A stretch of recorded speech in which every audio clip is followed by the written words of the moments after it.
Right, where are we next? This week I received a proposal property tax bill for taxes payable in November and observed something that people should be made aware of what is coming next.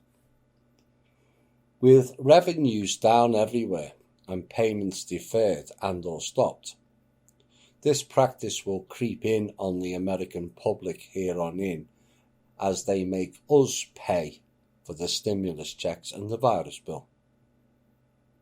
Now, the appraised taxes increase seems to be up 10% on all categories taxable within your property tax bill.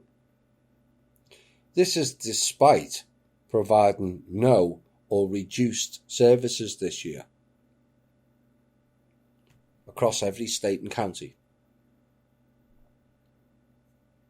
With the reports of 1/3 of mortgages foreclosed before fall and more by the end of the year, those costs will be increasingly be left payable by the few and raises major concerns.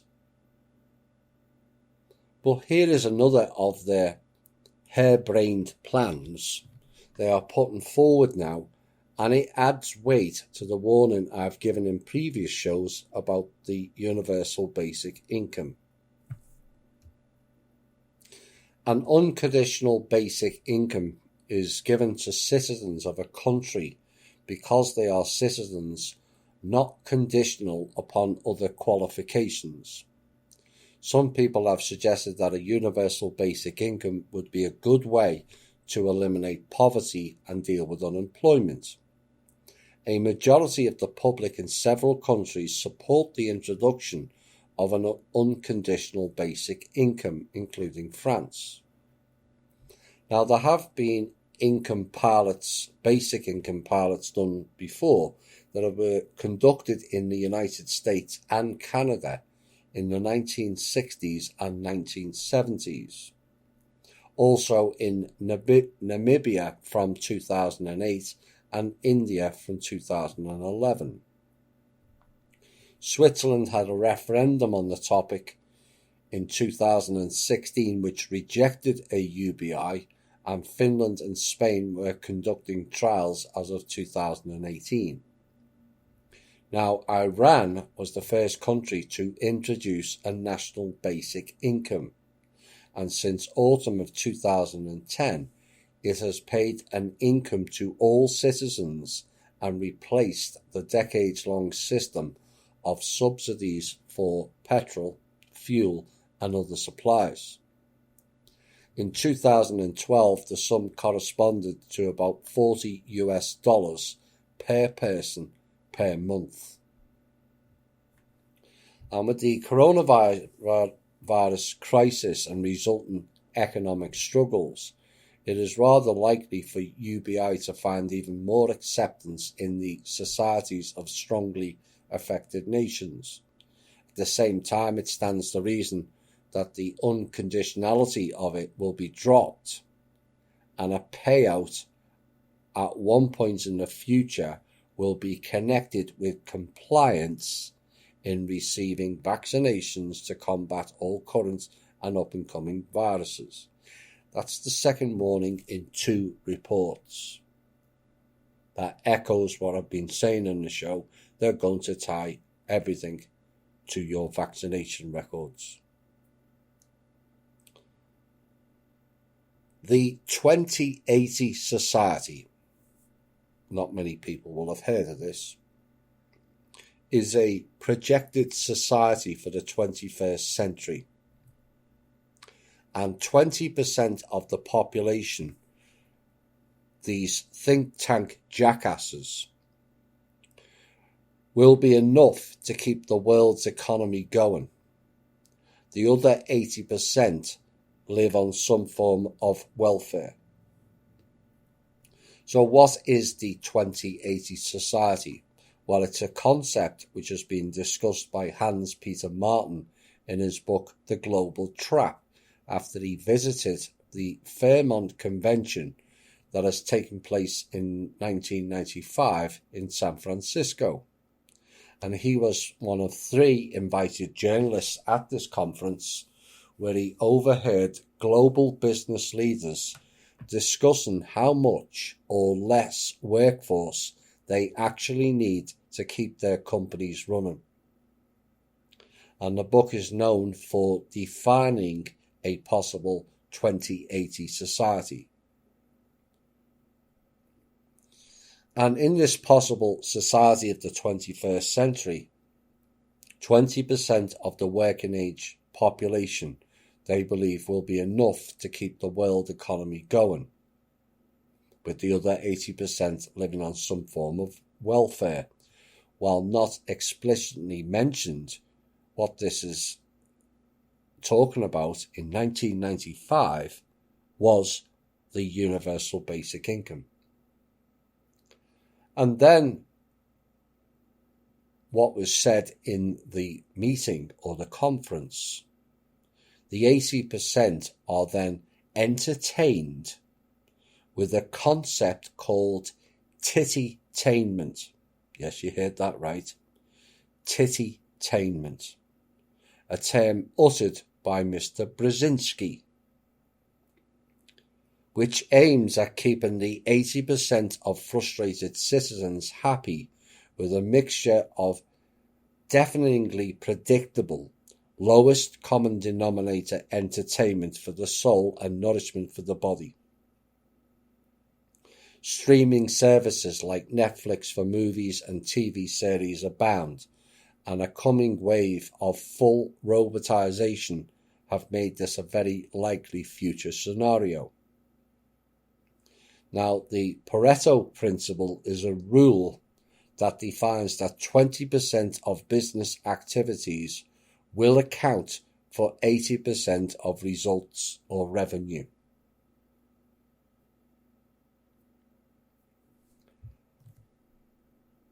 My questions are, what will the 20% think of that? Will that be another class system all over again? Will new labels be created for the 80%? Now, the problem these jackass think tank people faces with this is they've created, in the Western world at least, a society of everyone for themselves and I'm all right Jack attitude. And so with so many people now looking after numero uno, how will those people who are now designated as the 20% feel about funding the other 80% now deemed idle?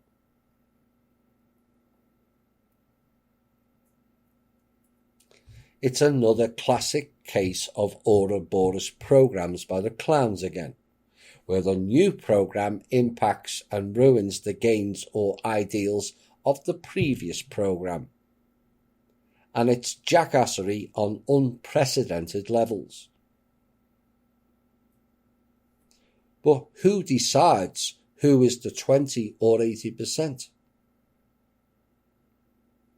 Is it more government-style dictatorship? Will it be enforced? Who enforces it? Are we talking robot armies again? And where are the funds coming from to support this? Fresh air tokens, anyone?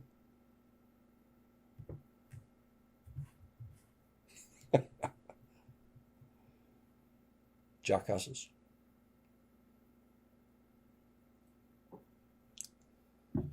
You might want to listen rather close to this one. Because we're not all about exposing things, but also about solutions. And last week I mentioned about a mortgage plan. And here is a rough idea of how I have formulated it. Although with algorithm machines, it can be modified accordingly based on defined percentages calculated. So we will start with an average priced home in most regions for this example. And with the background of 30 to 40% of people homes going into foreclosure this year. So we're going to start with a home for $350,000, which you bought with 10% down. So if you need a pen and paper, go and get it quick. So with a $350,000 home with 10% down leaves you with a mortgage of $315,000. So for the example, after paying for a period of 8 years, the principal balance is now around $270,000. And your payment with an interest rate of 4.5%, which is kind of average, is currently $1,598 per month. But you're struggling to make the payments. And your home is underwater and is now only worth $250,000 or $260,000. It may be less, which is market value and not true value. And so you are now in danger of foreclosure, which is costly and often prevents you owning a home again for a while, 7 years I think it is, pushing you into a rental market with overinflated prices like the average in New York mentioned last week of $3,620 a month as an example. But the true cost of your home is around $175,000, not $250,000 or the $350,000 you paid for it. And this is where the trust can come in. So a refinance of the home from the $270,000 owed on the mortgage down to $175,000 and a new loan of 30 years with an interest rate of 2% renders your new mortgage payment now at $645 a month. The trust then pays the remaining balance to the banks with a deal that does not require to pay the full $95,000 that is reduced with this example, less say 10% admin fees as an example. So the trust has paid 95 less 9,500, so basically 85,500 goes to the bank. This then has a number of benefits. 1, it floats the banks. 2, this then lowers the mortgage payments and keeps people in their homes. 3, this begins the reduction of house prices so all people can afford one and end the mobile home living scandal. 4, it keeps people out of the courts and legal fees that comes with foreclosure. 5, it increases the inflow of taxes on homes as more homes are populated and affordable, which helps the county's finances. 6, With more people paying property taxes due to affordable homes and hundreds of thousands of homes not sitting empty, this will then reduce everyone's property taxes. 7. It improves people's credit rating. 8. It improves people's stress levels and lifestyles. And 9. This will ensure the proposed TPC villages does not have an adverse effect on the local market prices.